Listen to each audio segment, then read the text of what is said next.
Hi hello everyone, welcome back to Raji homestyle. ఈరోజు రాజీ హోమ్స్టైల్లో ఉల్లగడ్డ పులుసు కూరని ఏ విధంగా చేసుకోవాలో ఈరోజు ఈ వీడియోలో సింపుల్ ప్రాసెస్లో చూసేద్దామండి.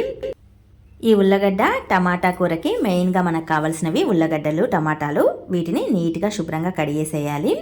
ఇక్కడ మా అత్తయ్య గారండి రోట్లో మసాలాని దంచుతున్నారు.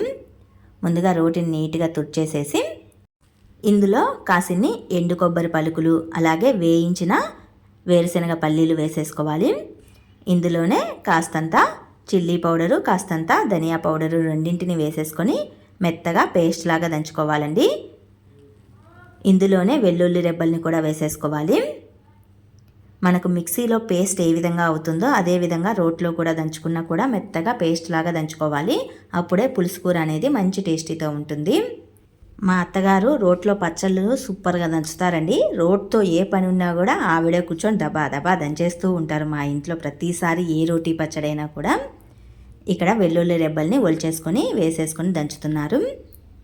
పేస్ట్ అయితే కనుక చాలా మెత్తగా ఉండాలండి. చెప్పాను కదా ముందే, మనకు మిక్సీలో ఏ విధంగా పేస్ట్ అవుతుందో మసాలా పేస్ట్ అదే విధంగా ఉండాలి. అప్పుడే పులుసు కూర మంచి టేస్టీతో ఉంటుంది. మధ్యలో మా పాప కూడా దంచుతూ ఉంది. దానికి చేత కాదు అయినా కూడా చేస్తానంటుంది. 2 పోట్లు వేసేసరికే చేయి నొప్పి వేస్తుంది అనమాట. నేనైతే ఇక్కడ ఆలుగడ్డలకి పైన పీల్ ఆఫ్ చేసేసి శుభ్రంగా కడిగేసి చిన్న చిన్న ముక్కలుగా కట్ చేస్తున్నానండి. దాదాపు నేను ఇక్కడ 1/2 కిలో ఆలూని తీసుకున్నాను. 4 ఎర్ర టమాటాలను తీసుకున్నాను.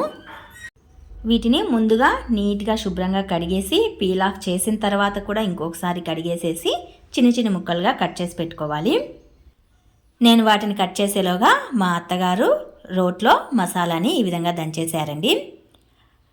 ఫైనల్గా దంచేటప్పుడు కాసిన్ని వాటర్ని వేసేసి మెత్తగా రోట్లో ఈ విధంగా నూరుకున్నామంటే పేస్ట్ లాగా అయిపోతుంది.